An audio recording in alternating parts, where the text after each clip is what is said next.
자, 안녕하세요. 이승기 변호사입니다.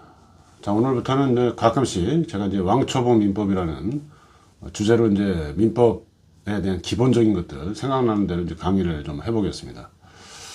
뭐 사실 이제 저희 아이들도 법학에 좀 관심이 있어서 아이들한테도 좀 보게 하고 이제 좀 쉽게 제 강의가 좀 어렵다는 얘기가 좀 있어가지고 오히려 변호사분들이 더 많이 듣는 것 같아요. 그래서 뭐 아주 쉬운 강의를 좀 생각을 해봤습니다. 그래서 오늘은 대리에 대해서 대리가 뭐냐? 대리로 계약했다 이런 얘기 많이 하잖아요. 부동산 거래에 있어서 예를 들어서 이제 부동산 거래를 해서 대리로 했다. 이게 어떤 의미냐? 보통 실무적으로는 실무라는 건 이제 우리가 실제 우리가 이제 거래할 때는 위임장 갖고 위임장 받아가지고 부동산 예를 들어 부동산 매매를 해요. 그럼 매도인이 이렇게 있죠. 매수인이 있어요. 요거 이제 계약서 맨 밑에 있는 그 매도인 매수인 칸인데 이렇게 돼 있죠. 매수인. 그다음에 여기 이제 공인중개사 칸도 별도로 있고. 저 매도인이 김갑동이다. 그다음에 매수인 김을동이에요. 자, 이분들은 이제 공인중개사 통해서 이제 만남을 가질 텐데 김을동 씨가 너무 바빠요. 너무 바빠. 그래가지고 뭐 동생이라든가 뭐 홍씨니까 뭐 동생은 아니겠죠. 아는 사람을 이렇게 대리인으로 보냅니다. 대리인으로 보낼 때 매도인 입장에서는 김을동이 나오기로 했는데 서로 이제 신분 확인도 하잖아요. 신분증도 서로 보여주기로 하는데 김갑동 입장에서는 김을동이로 나오기로 했는데 홍길동이 나왔어요. 그러니까 어때요? 홍길동 씨는 실무적으로 이제 위임장을 받아서 누구한테요? 김을동 씨로부터 위임장을 받습니다.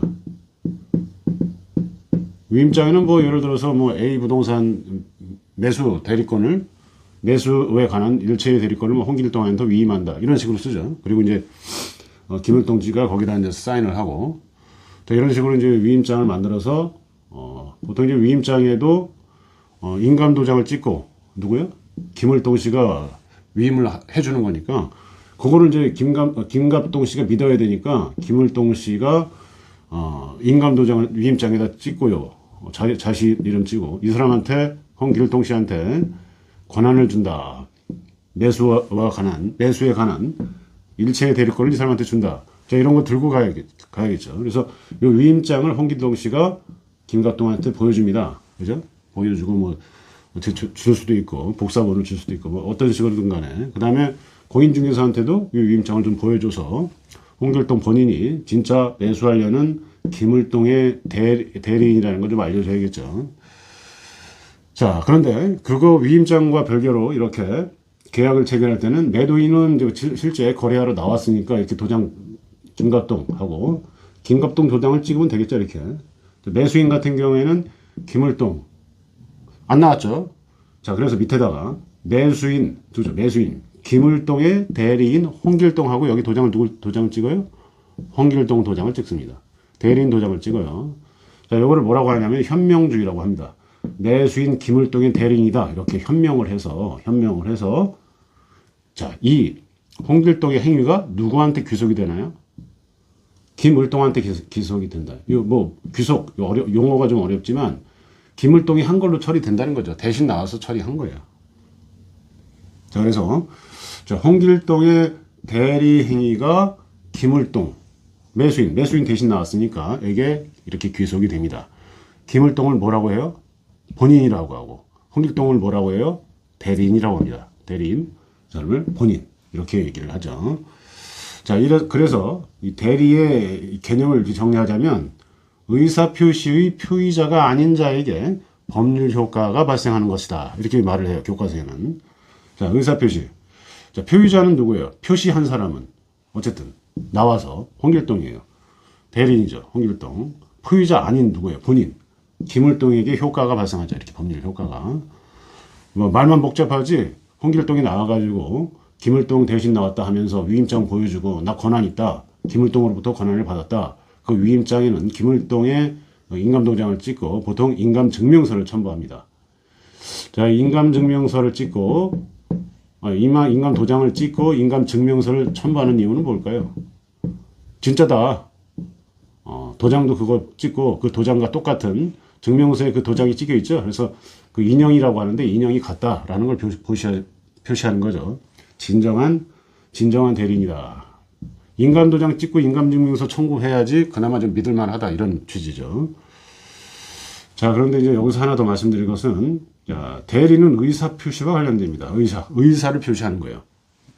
매수인 김을동이 매수하겠다는 의사를 이렇게 표시하는 거죠. 의사. 그래서 의사 표시라고 합니다. 자, 의사 표시는 뭐 단독 행위와 계약이 있다고 하는데, 이거 계약이죠. 이거는 매매 계약이에요. 매매 계약. 이건 이제 매매라고 하면 부동산 거래가 뭐 임대차도 있고 매매도 있을 텐데, 매매라고 친다면 매매 계약이라는 계약에는 의사 표시죠. 그래서 자, 요거는 이제 결론적으로 대리는 의사 표시와 관련됩니다. 그래서 제가 사실행위에 불과한 중개하고는 좀 다르다 이렇게 써놨는데, 공인중개사가 여기 또 이제 이렇게 공인중개사 누구 쓰잖아요. 중개. 자, 그는 이제 알선행위라서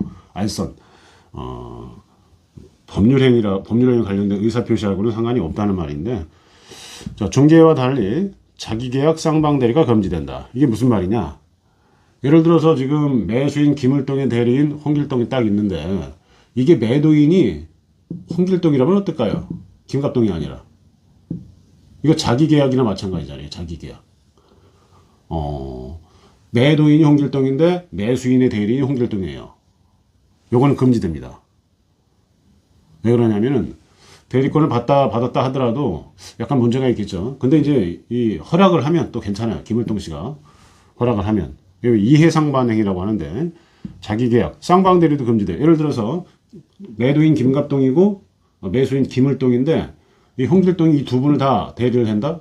이것도 이해상반 가능성이 높죠. 그래서 이것도 원칙적으로 금지되는데, 다만 자기계약, 쌍방대리 이런 거 이 두 가지는 본인이 허락하면 또 됩니다. 되기는. 중개는 어때요? 중개는 이 중간에서 알선하는 거잖아요. 알선. 사실행위라고 그랬죠. 의사표시와 관계없다.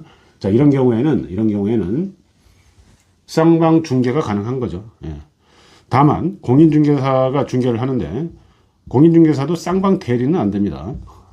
대리인으로서 뭘 공인중개사가 할 때는 쌍방 대리는 안 돼요. 다만 알선, 중개라는 거는 알선 그 자체인데, 알선 같은 경우에는 일타쌍피라고 하시죠. 공인중개사분들. 쌍방으로부터 돈을 다 받으면서 가운데에서 중개를 할 수는 있습니다. 그런데 공인중개사가 중개가 아닌 대리 행위를 할 때는 쌍방 대리가 금지된다.